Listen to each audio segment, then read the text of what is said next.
Queridos amigos, em primeiro lugar, é uma honra estar aqui. Campanhoto, é um privilégio estar com você aqui, com o Fares, com o Flávio Ars, com o Rui Castro, com todos vocês, com o doutor Volde, que é advogado-geral da ABRH. É uma honra, viu? E é um prazer estar diante de todo o staff de recursos humanos, professores e empresários. Em primeiro lugar, eu gostaria de dizer que minha palestra não é de motivação, é de divulgação científica. Em segundo lugar, eu quero referendar aqui o que já foi dito, que atitudes pontuais não vai resolver o problema. A problemática da farmacodependência exige uma agenda contínua para que possamos atuar como atores principais no teatro social. Caso contrário, nós vamos estar realizando eventos que não surtirão uma praxe, um efeito capaz de mudar o status quo desse grave conflito psicossocial. E no mundo todo se faz conferências, e no mundo todo a eficácia é muito pequena. Eu vou falar sobre o funcionamento da mente para que possamos chegar a algumas conclusões e depois abordar sobre os programas que nós temos trabalhado. Queridos amigos, Freud, Jung, Adler, Piaget, Vygotsky, Schopenhauer, Hegel, Kant e tantos outros pensadores na filosofia e na psicologia usaram o pensamento pronto para produzir teorias sobre a formação da personalidade. Mas poucos pensadores arriscaram-se a estudar de maneira sistemática como se constrói os pensamentos e como se forma o eu como autor da própria história. Isso gerou uma lacuna sem precedentes. Até hoje, nós não entendemos por que o ser humano não é protagonista da sua própria psique. Ele dirige carros, empresas, dirige aeronaves, mas é um péssimo diretor do script da sua própria história. É um péssimo gestor dos seus pensamentos e das suas emoções. E o fato de nós não termos estudado no passado o processo de construção de pensamentos e o processo de formação de pensadores, bem como os papéis consciente e inconsciente da memória, não estabelecemos ferramentas para que o eu, como diretor do script, fosse maduro, inteligente, altruísta, solidário, tivesse um caso de amor com a própria vida. Isso gerou uma educação superficial. Os professores, sem dúvida nenhuma, são os profissionais mais importantes da sociedade, na minha opinião. Mas o sistema educacional está doente, formando pessoas doentes para uma sociedade doente. Nós estudamos milhões de dados da pré-escola à pós-graduação sobre o mundo em que nós estamos, do pequeno átomo ao imenso espaço. Mas sabemos muito pouco sobre quem somos, como nos tornamos homo sapiens, quais são as janelas da memória que nos escravizam e nos aprisionam no único lugar que deveríamos ser livres. É sobre esse assunto que eu vou falar aqui. Eu tive o privilégio, falo isso com muita humildade, de desenvolver uma das poucas teorias mundiais que estuda o processo de construção de pensamento e o processo de construção do eu como protagonista da nossa própria história. E em cima dessa teoria, que reitero com muita humildade, novamente eu falo, que é estudada a nível de mestrado e doutorado em algumas universidades fora do país, que vai se pautar a minha preleção. Em primeiro lugar, elementos básicos da nossa psique, tão básicos como andar, como se nutrir, não foram analisados. Nos computadores, você e eu somos deuses. Nós arquivamos o que queremos, quando queremos, na hora que queremos. No córtex cerebral, somos deuses quanto ao registro das informações? O que vocês acham?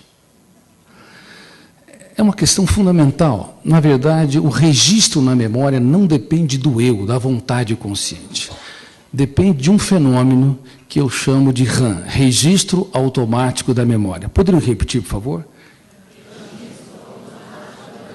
O registro é automático. Se você detesta alguém e quer varrê-lo da sua história, tenha certeza, ele vai dormir com você e estragar o seu sono. Porque o registro é automático. Parece tão simples, mas isso não foi incorporado na psicologia, agora que está sendo incorporado. pessoas de todos os níveis, inclusive intelectuais, ao longo da história, usaram mecanismos que nunca funcionaram para fazer a higiene mental, para gerir pensamentos, para administrar a sua memória. Nós excluímos, banimos, rejeitamos, negamos, e esses mecanismos reforçam pensamentos perturbadores que queremos eliminar, pessoas que nos ferem, queremos nos distanciar, frustrações que queremos deletar e assim por diante. Portanto, se você quer viver dias felizes, se os nossos funcionários nas empresas querem viver dias felizes e saudáveis, se as nossas crianças e adolescentes querem desenvolver uma mente livre, tem de entender essa limitação. O registro não depende do eu. E tudo que está registrado não pode ser mais deletado. Esse é outro fenômeno fundamental, básico e que não foi estudado. Nos computadores, novamente, nós somos Deus. Nós deletamos o que bem entendemos na hora que queremos.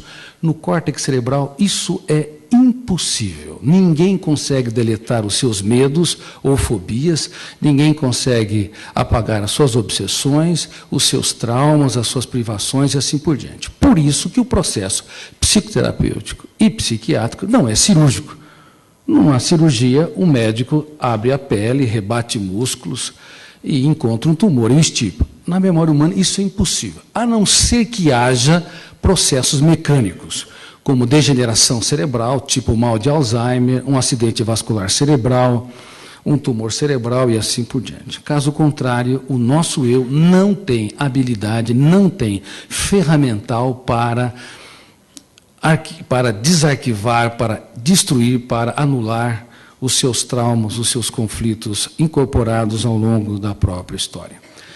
Terceiro ponto fundamental. Nós achávamos que o eu pensa o que quer, quando quer. Ou seja, eu tenho liberdade plena de produzir os meus pensamentos, de construir as minhas ideias e imagens mentais. Isso é uma verdade? Essa é uma outra questão vital que deveria fazer parte não apenas do processo de desenvolvimento do ensino fundamental, médio, mas também nas universidades, no mestrado e no doutorado. Bom, o eu é o diretor pleno da construção de pensamentos?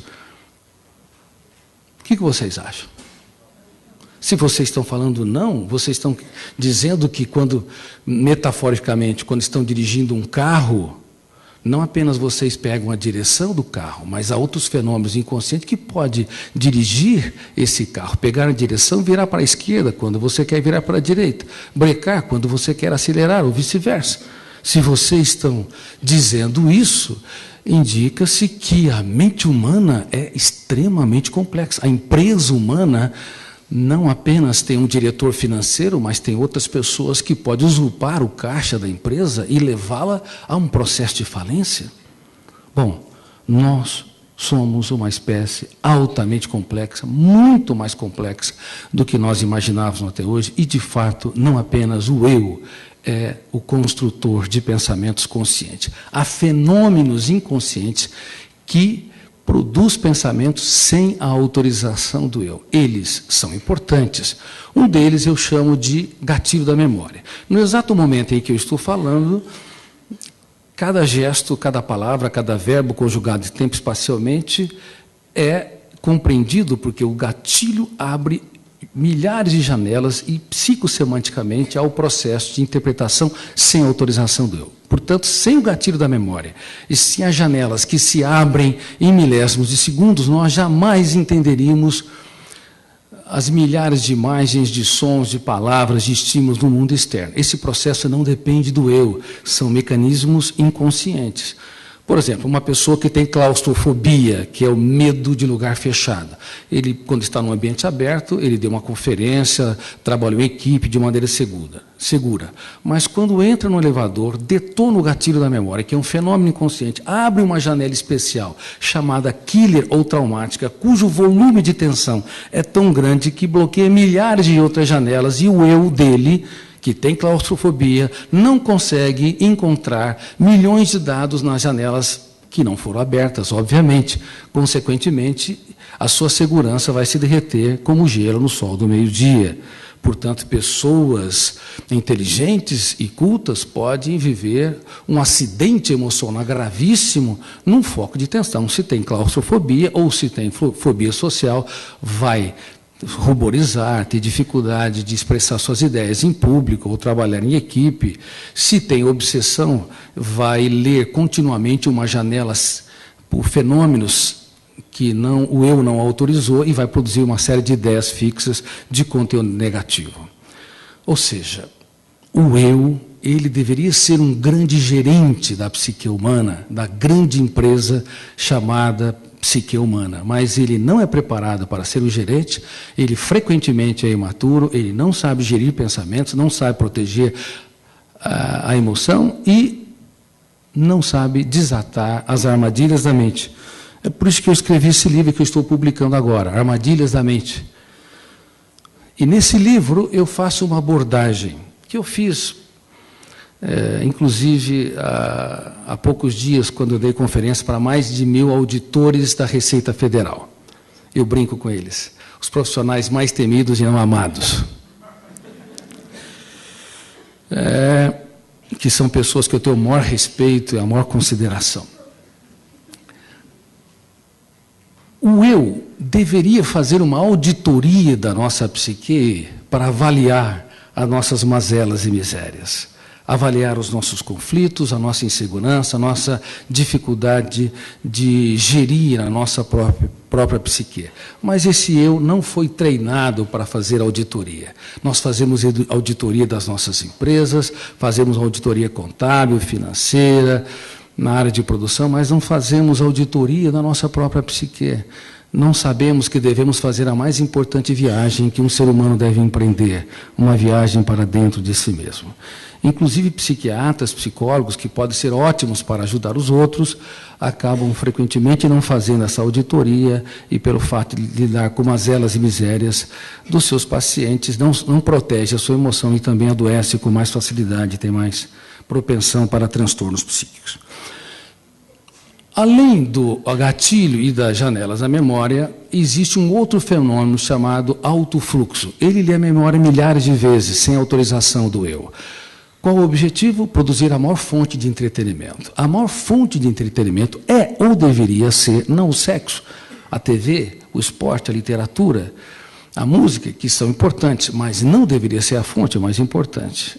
Essas fontes são fontes colaterais. A fonte mais importante deveria ser o mundo das ideias, das imagens mentais, dos pensamentos produzidos pelo fenômeno do autofluxo. É ele que é responsável. No sonho, quando o eu repousa, no sono, quando o eu repousa-se, ele começa a produzir ambientes, circunstâncias, personagens e assim por diante. E durante o estado de vigília, ele é o grande responsável para você lembrar dos seus filhos, resgatar o futuro, ruminar o passado, criar circunstâncias, ambientes e assim por diante. O autofluxo tem um papel vital.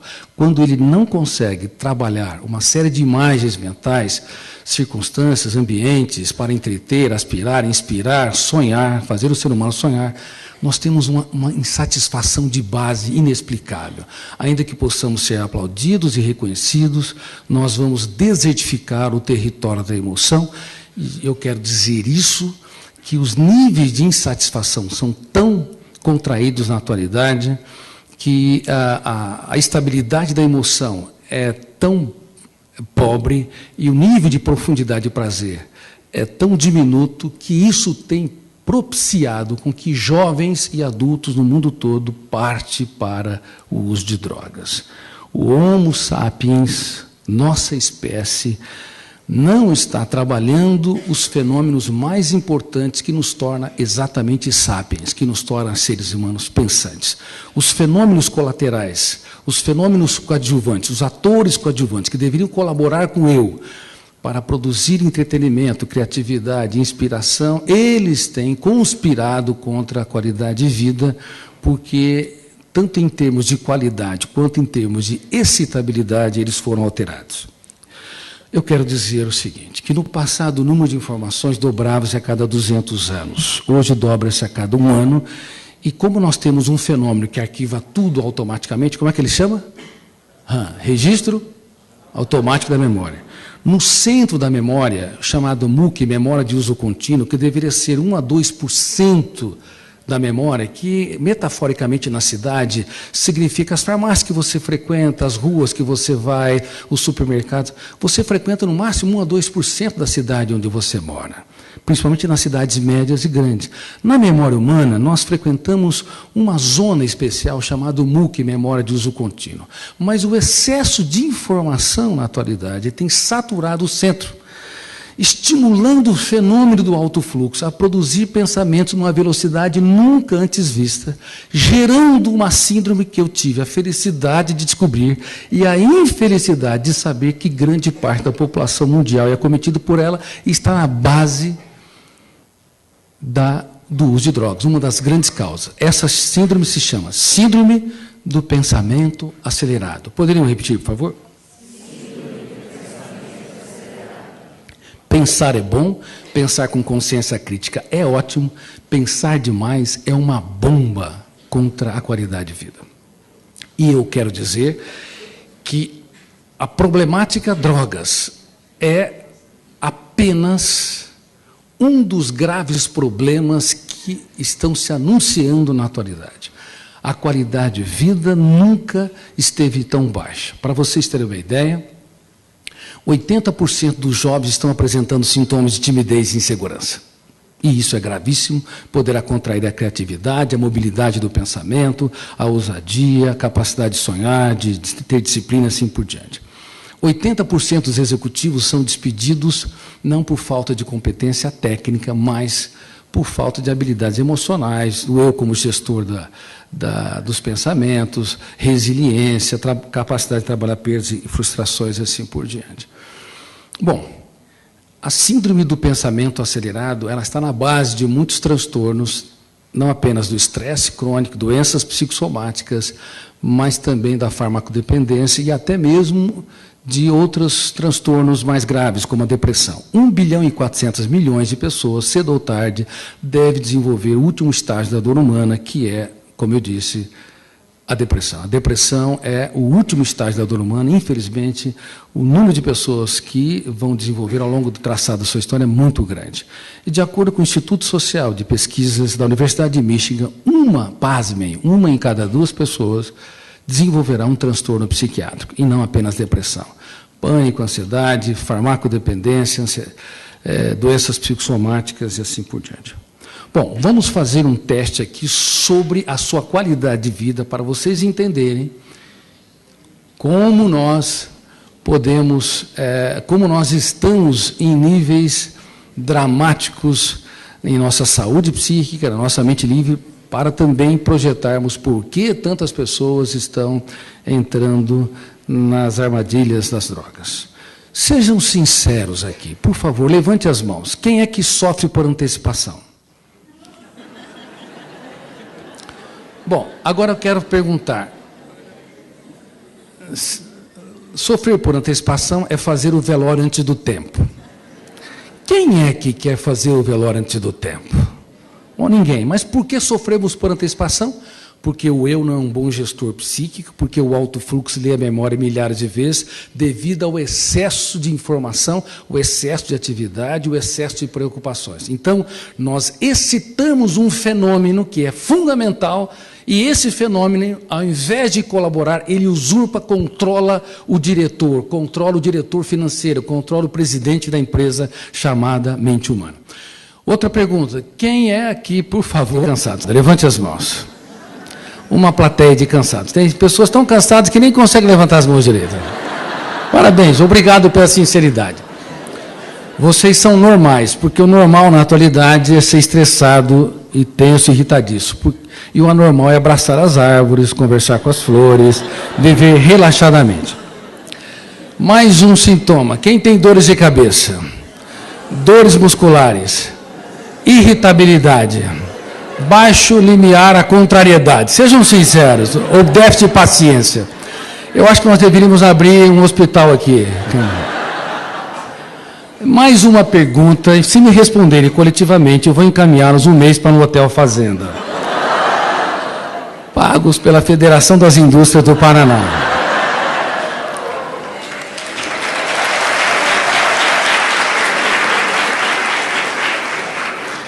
Por favor, quem é que tem déficit de memória ou esquecimento? Levante as duas mãos.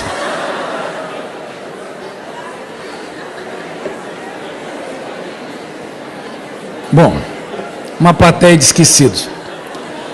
Para esse esquecimento, não procure o seu médico, porque ele também deve estar esquecido.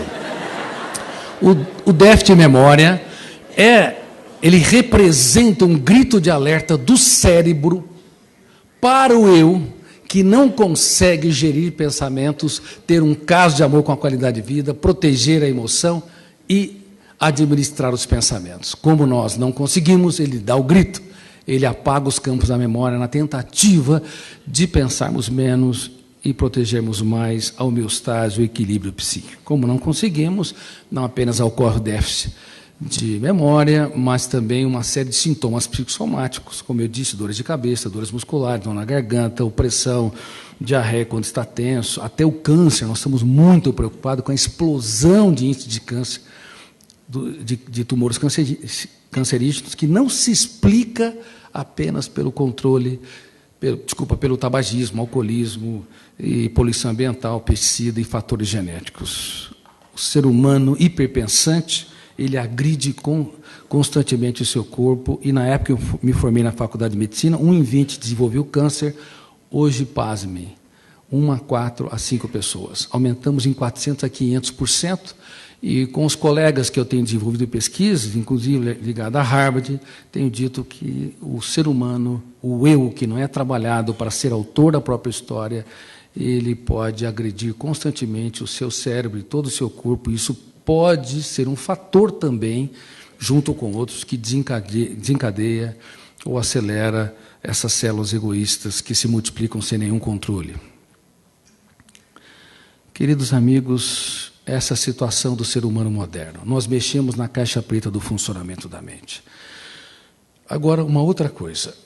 Falei da síndrome do pensamento acelerado. Agora quero falar da síndrome do circuito fechado da memória, que também tive o privilégio de descobri-la e a infelicidade de saber que grande parte da população mundial é cometida por ela. A síndrome SPA, ela leva a um baixo limiar para a frustração, uma incapacidade de lidar com contrariedade, uma dificuldade de traçar projetos de vida, estabelecer critérios saudáveis para ter uma mente livre e, consequentemente, em pessoas mais fragilizadas, talvez não na maioria de vocês, mas as pessoas mais fragilizadas, elas acabam usando o álcool etílico, que é uma substância socialmente aceita e comercialmente livre, a cocaína, o crack, que são drogas ilícitas, como fator para aliviar a sua ansiedade, ou então como fator para produzir prazer, já que há um déficit enorme de encantamento, de alegria, de satisfação nas sociedades modernas. Quero dizer também que a síndrome do pensamento acelerado pautou por baixo o nível de autorrealização. Nós estamos na era da indústria do entretenimento. Qualquer criança e adolescente, por mais pobre que seja, tem acesso a horas por dia de televisão, ou de jogos de videogame, ou de outras brincadeiras que poderia propiciar o prazer. Nós deveríamos ter, neste século, a geração mais feliz e contemplativa de todas as outras gerações, mas estamos diante da geração mais triste, mais insegura, mais insatisfeita. A síndrome do pensamento acelerado nos leva a precisar de muitos eventos para ter migalhas de satisfação. Eu já tive oportunidade de tratar de celebridades internacionais, de pessoas multimilionárias, e eu vi muitos miseráveis morando em palácios, porque eles eram ótimos para a sociedade, mas não eram para si. Eles não aprenderam a refinar o seu eu para fazer das pequenas coisas um espetáculo aos olhos. Eles não aprenderam a gerenciar pensamentos e a proteger a sua emoção.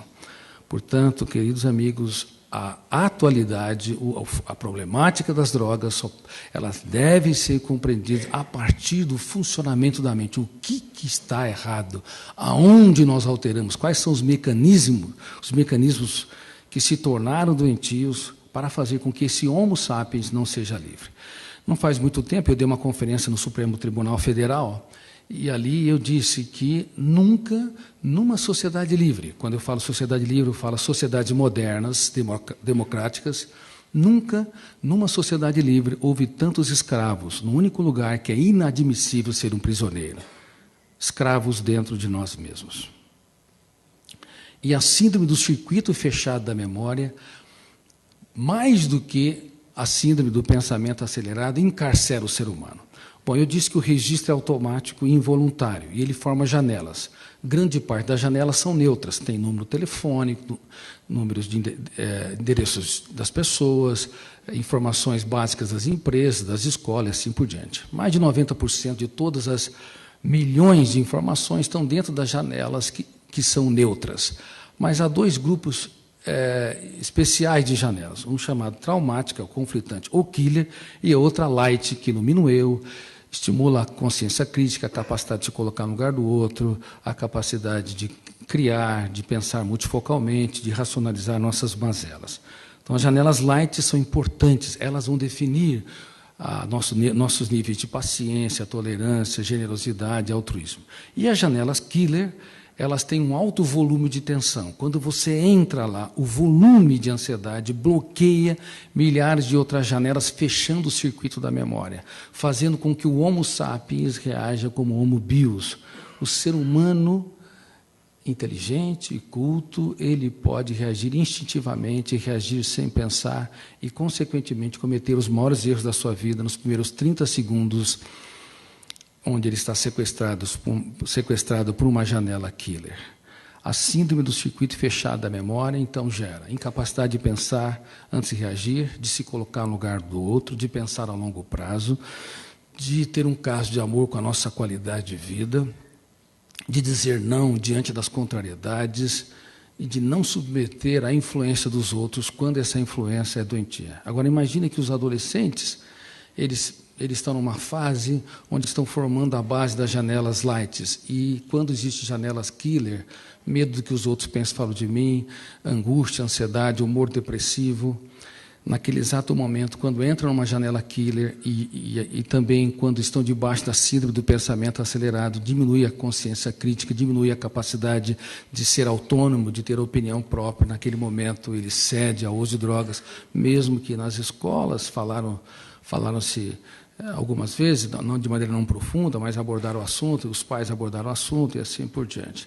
Naquele momento que se fecha o circuito da memória, ele não consegue pensar a longo prazo, não consegue ser autônomo, ter consciência crítica.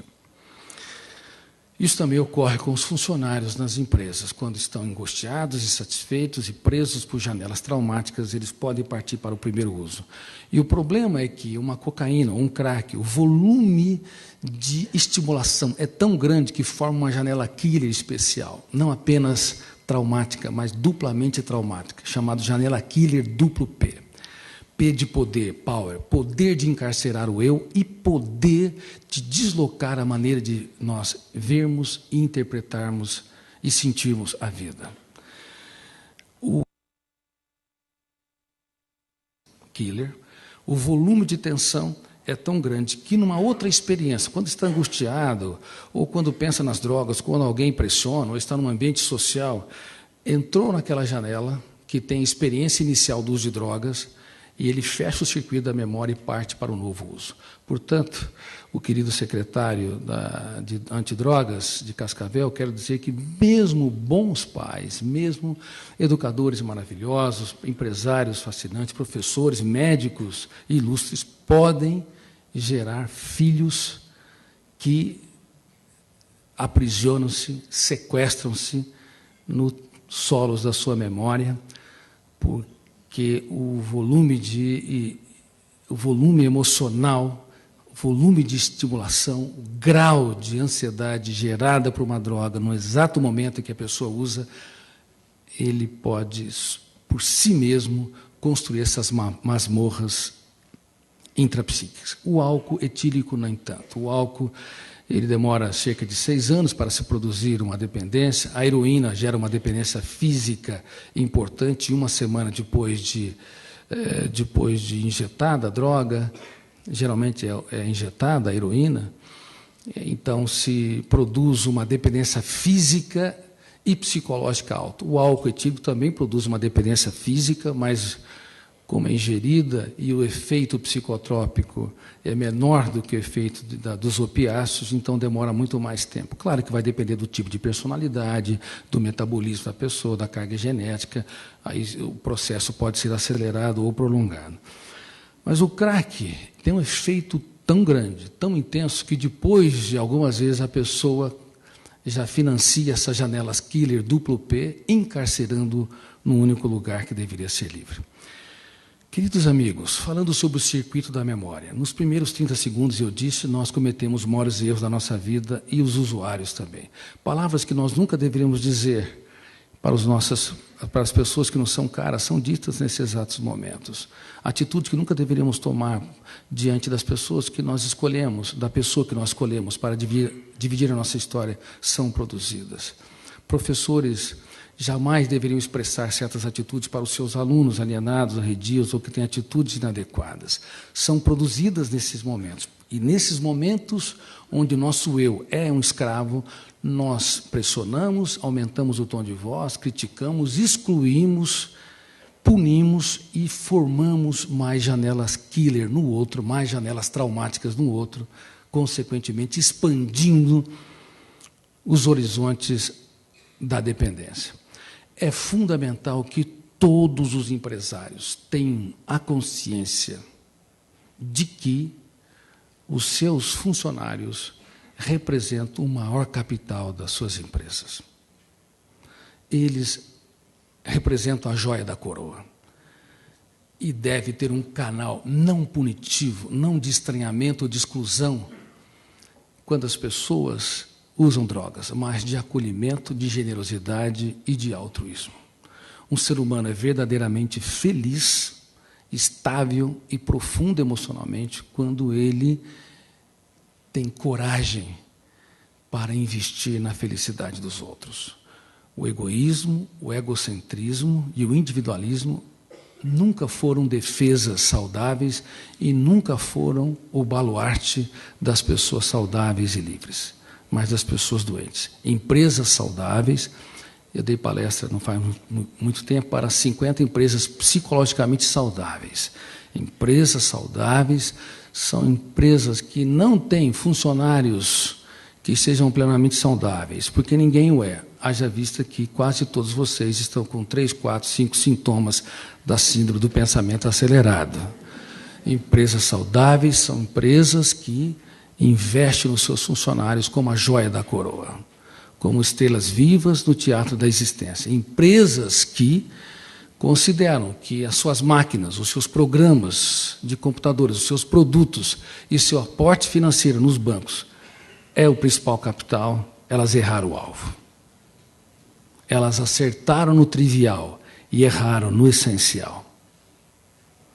Nós precisamos ter um caso de amor com a humanidade.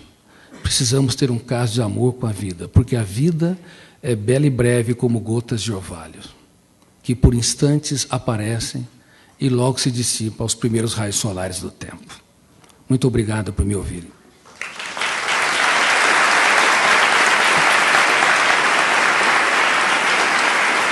Muito obrigado. Muito obrigado.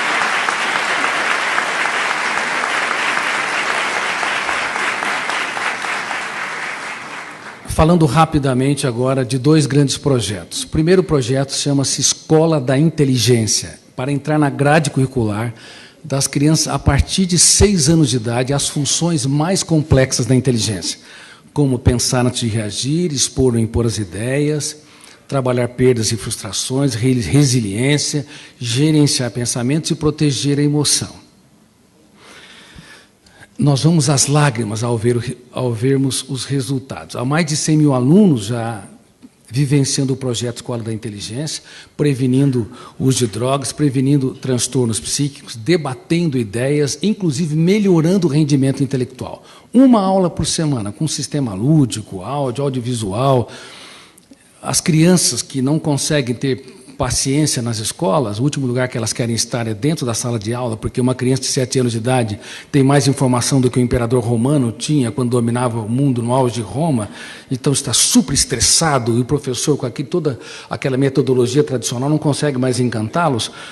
eles não veem a hora de chegar à aula da Escola da Inteligência. Crianças, pré-adolescentes e adolescentes. E é muito fácil de ser aplicado, e nós democratizamos o acesso, e eu renunciei aos direitos autorais do programa Escola da Inteligência para que ele possa ser aplicado em orfanatos gratuitamente e jovens em situação de risco.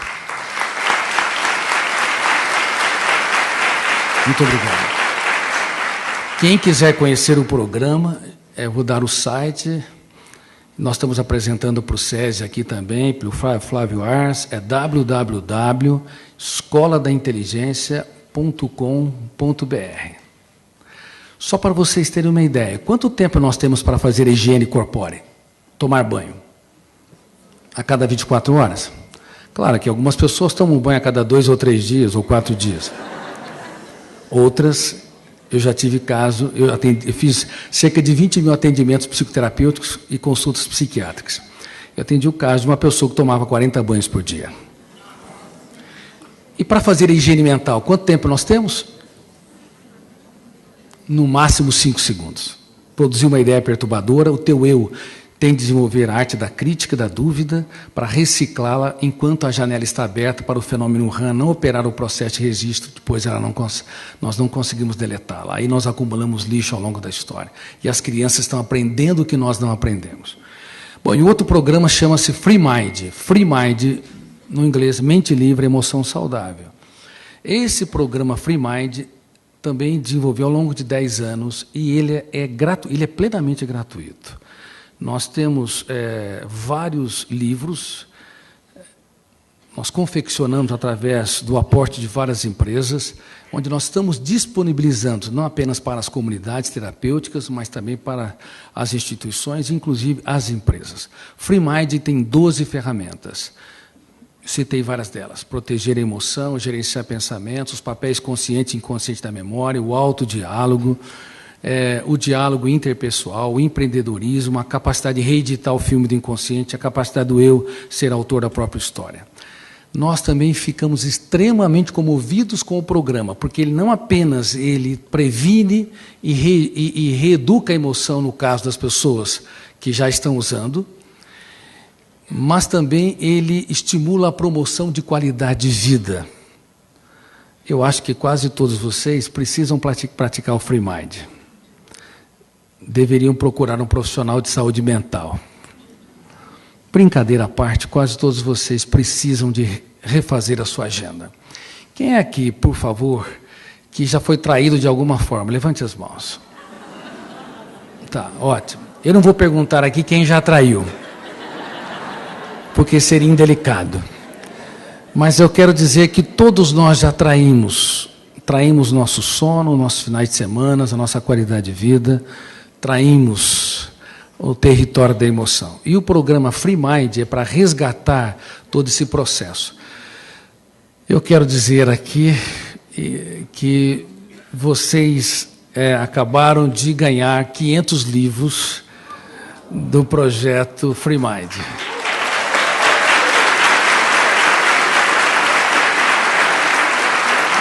E vocês reúnem grupo de 10, 15...